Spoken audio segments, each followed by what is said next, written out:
Hello and welcome to the CDFA RFSI Frequently Asked Questions Part 2 presentation. This presentation will go over a few of the most frequently asked questions that have been submitted to the RFSI program to date.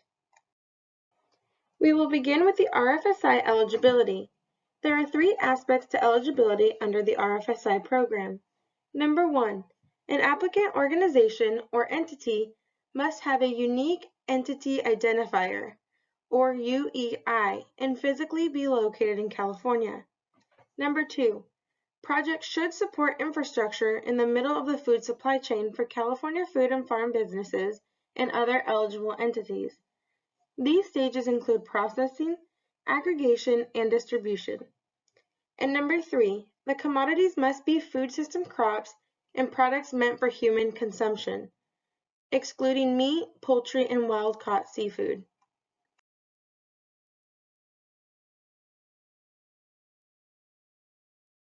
Can an entity apply for both tracks? The answer is no. The RFSI program is designed to allow an entity to only apply for one track, meaning one application per organization. If the purchase of multiple pieces of equipment are necessary, CDFA encourages you to apply for the infrastructure grant, as the Simplified Equipment Only grant only allows the purchase of one piece of equipment.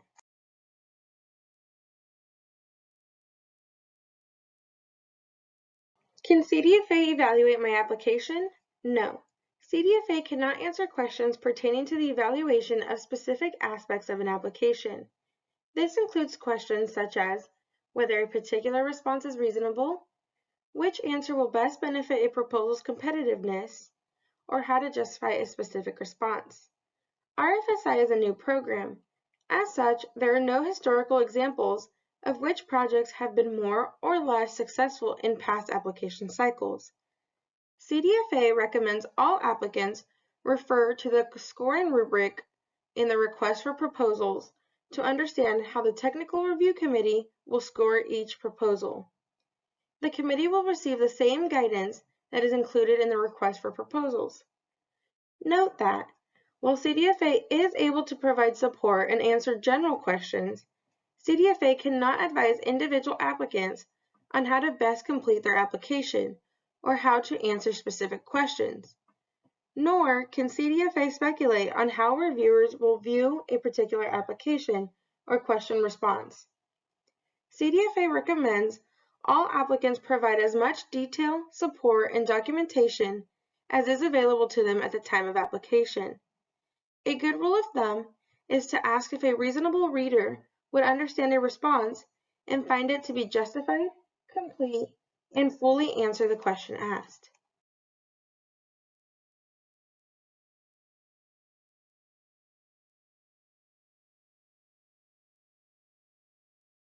Aquaculture versus wild caught. Although seafood, fish, and seaweed processing, distribution, and aggregation is indeed allowable under RFSI, the seafood, fish, and seaweed must be bred, raised, and/or harvested through aquaculture, also known as farm-raised. Wild-caught seafood, fish, and seaweed is not allowed.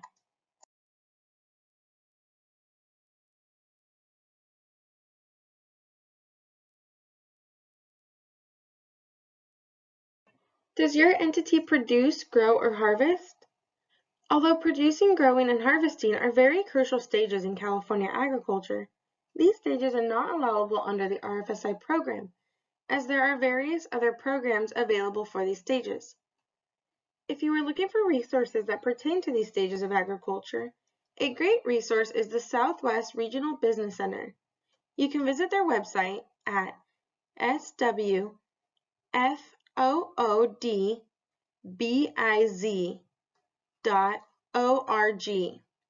You may find a program that will better fit your needs, or email grants@cdfa.ca.gov for a list of resources.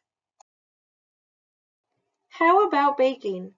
The activity of baking is an allowable activity under RFSI, as the activity is creating a value-added product.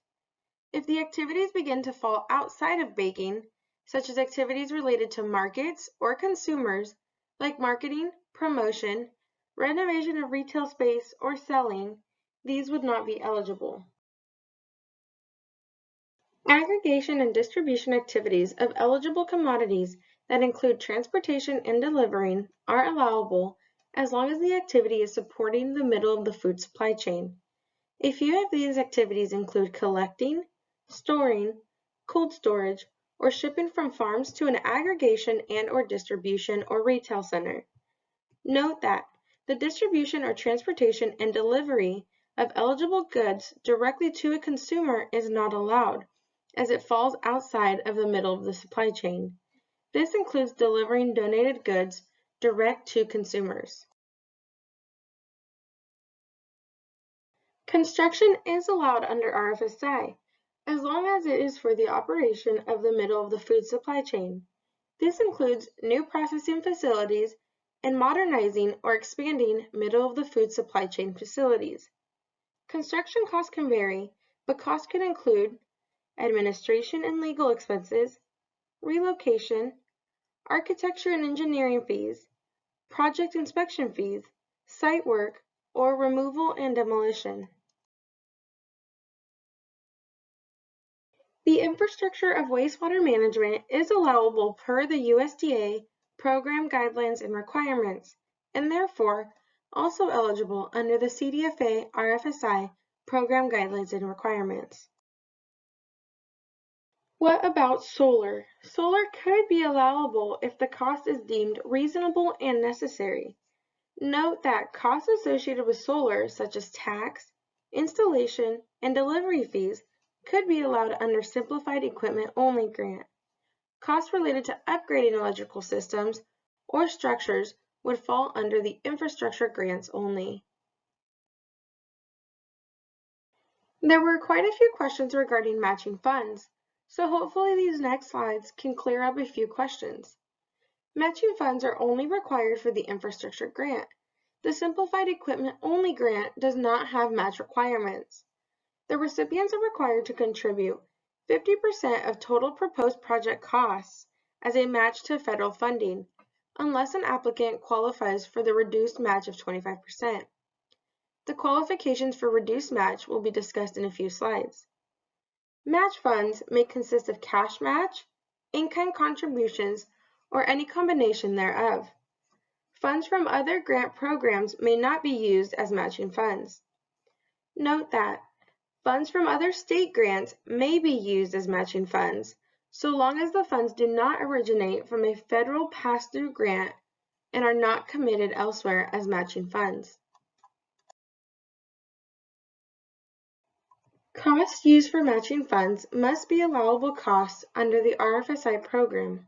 Examples of allowable matching funds are salaries. Salaries are allowable under RFSI. Therefore, salaries as an in-kind cost are considered allowable. Staffing hours can be used and should be reasonable. The hourly rate should be the same rate an employee would normally receive for the same work. Construction costs, equipment costs, costs of hiring a contractor or consultant, etc., are all allowable costs under RFSI, therefore also allowable as a match. Unallowable costs under the RFSI are also not allowable as matching funds. The purchasing of land is not allowable under RFSI, and in turn ineligible as a matching fund. Entertainment costs, contingency costs, etc., are unallowable costs under RFSI, therefore unallowable as a match. Note that federal cost principles requires that matching funds be treated and tracked like grant funds. Pre-award matching funds that are spent prior to the awarding of grant funds may be allowable with prior approval. All pre-award costs must adhere to Section 8.0 of the USDA AMS General Terms and Conditions. This link is also provided in our Q&A document that will be posted on our website for Round 3 on January 26, 2024. These costs and associated activities must be included in the recipient's project narrative and budget justification. All costs incurred before the award are at the potential recipient's risk.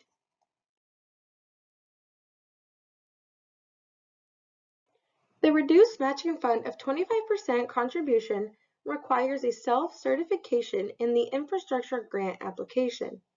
In order to qualify for the reduced match, your entity must be a historically underserved farmer and/or rancher, or categorized under the U.S. Small Business Administration as a disadvantaged small business, a women-owned small business, or a veteran-owned small business. You can find both of these links on the Q&A document that will be posted on January 26th on the CDFA RFSI website.